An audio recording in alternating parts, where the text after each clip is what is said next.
Hi Stampers! Today I'm going to show you how to make this cute card, and specifically the watercoloring with the new watercolor pencils. Let's get started.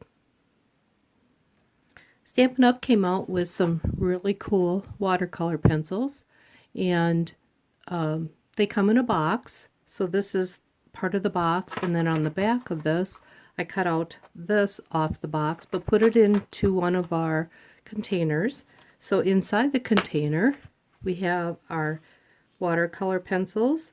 I included an aqua painter, a blender pen, and a pencil sharpener, and it all fits perfectly. Take out my brown. I'm using watercolor paper for this, or cardstock. I've punched this out using our stitched framelits. Not sure if you can see, you can see the stitching around the edge.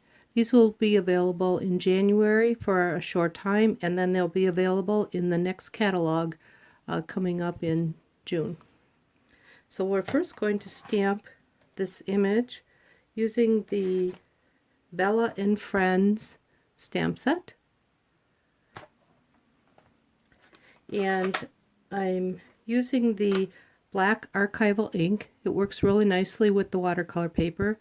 You could also use the shimmer paper, that works well also. The Whisper White or Very Vanilla tend to bubble a little bit, so this seems to work the best.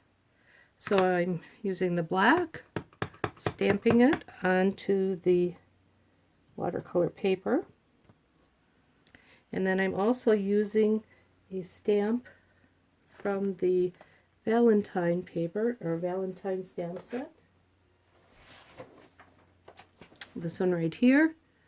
It's called Sealed with Love, and I'm using the Sending Love sentiment.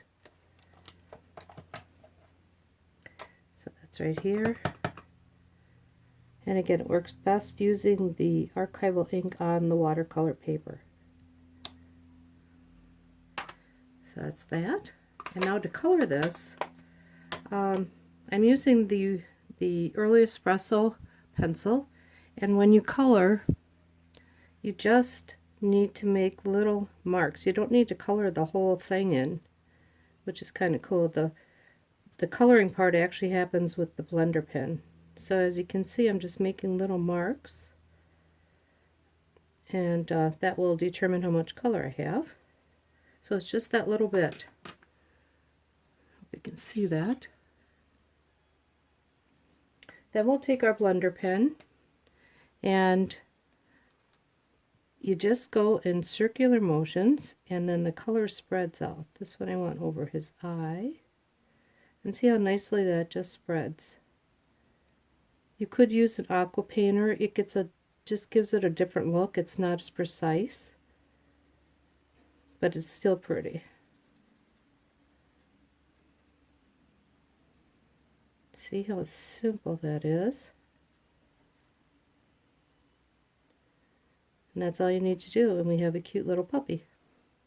And then to clean this, you just take the tip and just wipe it on. I'm going to do it on the back of here. You just wipe it on the back or on a piece of cardstock or paper, just paper, until it's clear, and then it's ready to go to use a different color. So now we'll just color in the little heart. I'm just going to use the marker, and then I'll just do this red. That's it.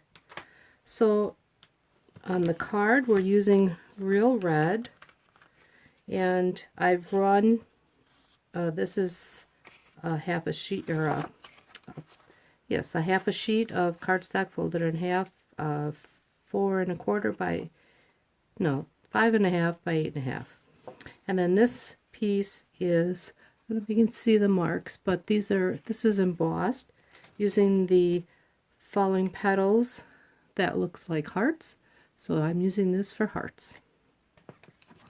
I'll just attach it. I'm using my fast fuse because I like that the best. Remember, when you use it, you need to flick it.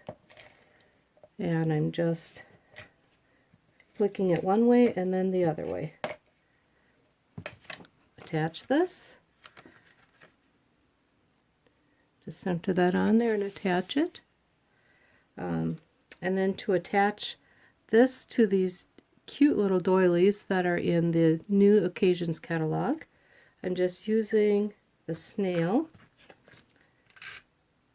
And you just put a couple rows of that on there and just put it together right over the top. Add a couple dimensionals.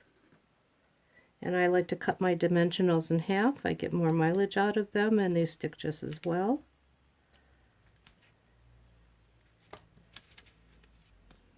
Take these off.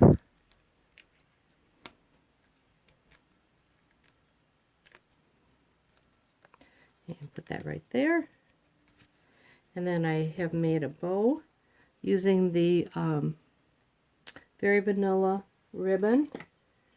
It's new in the catalog as well. It's 1/4 inch satin ribbon. And we'll use a glue dot to attach that. Just find the glue dot, stick it on. And there we have a cute little card. There. Nice little Valentine card. Thank you.